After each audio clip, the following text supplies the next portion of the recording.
Good morning, everybody. Welcome back to Cilinix Crypto. Hope you're all doing great. Hope you're having a great weekend so far, and welcome to your daily updates on XRP. Going to do a full update on my expectations today. My expectations today are quite standard for a Sunday. A Sunday is towards the end of the Sunday and towards the beginning of the pre-market trading in Asia, of course.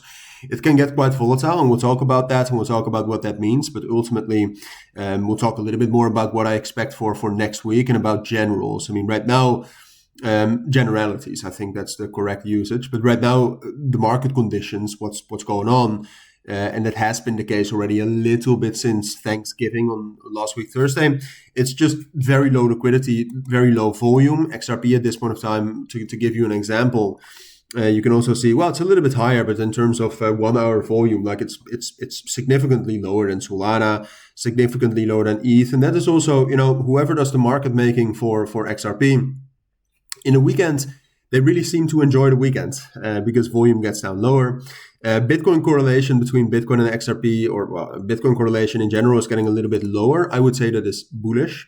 But what this all means, all of this yapping and all of these conditions, it means liquidity is low, it means volatility is high. So, I mean, I can talk about the 1 hour time frame, and I think that there's very relevant levels we need to look at on the 1 hour time frame, including those imbalances to the downside, which I've spoken about for the entire last week. Hopefully you're not getting too sick of that. But we have to talk, it's better, I'd say, on a Sunday like this, with expected volatility on the lower time frames, to talk about the general direction, what to expect, and why. Okay, so that's what we're going to do. I also wanted to start this video, and this is completely unsponsored or anything, but I was looking into XRP a little bit, and I saw something interesting for all of you, where you can actually make some money, some relatively low risk, decent API yield, and you can also help XRP with it, because what you can do right now is you can actually use RLUSD, right, which you can buy on a lot of exchanges, and you can buy it on chain as well. That's Ripple stablecoin, which is doing very, very good in terms of market cap. That's one of the sources that makes me fundamentally quite optimistic when it comes to XRP. Like I said, you can buy that on Bitget, Bybit. You can buy that on chain, I think, as well. So that's quite interesting. And then you can, at this point of time, lend RLUSD on Aave Core through Merkle, which is, you can just find that, Merkle XYZ. You can actually get 6% APR, which is quite interesting, I would say, right? I mean, 6% right now in terms of rewards. You get that in a different token, but that essentially boils down to RLUSD as well. That's decent APR, and you will actually help XRP with that, right?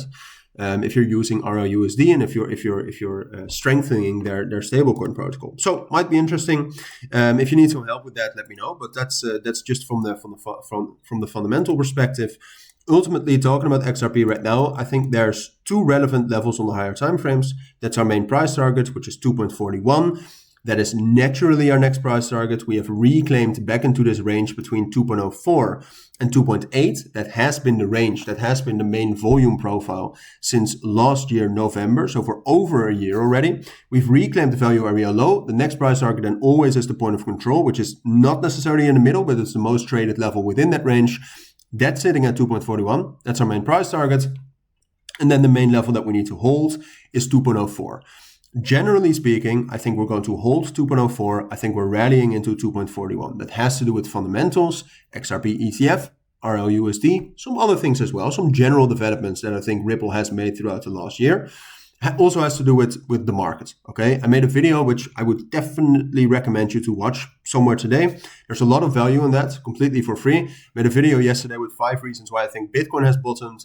Even though the XRP Bitcoin correlation is decreasing, it still matters significantly for XRP. And the XRP Bitcoin correlation is also the last day correlation, right? So if that's low, that doesn't necessarily mean that much for the higher time frames. But I think there's a lot of signals that Bitcoin is going to form a local bottom, or has formed a local bottom, and that we can see some more bullish momentum. Then we know that XRP has started some outperformance against Bitcoin, against Ethereum, against Solana, for example.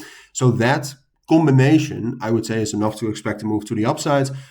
How you're going to trade that is a different thing. I do have my own limit order set up in the Signal group if you're interested in that. But generally, what I've said in the last couple of days as well is I think we're at least going to fill the imbalance right here between 2.14 and 2.08. We left some major single print imbalances there as well at 2.12, which you can see down here. That's also the thumbnail.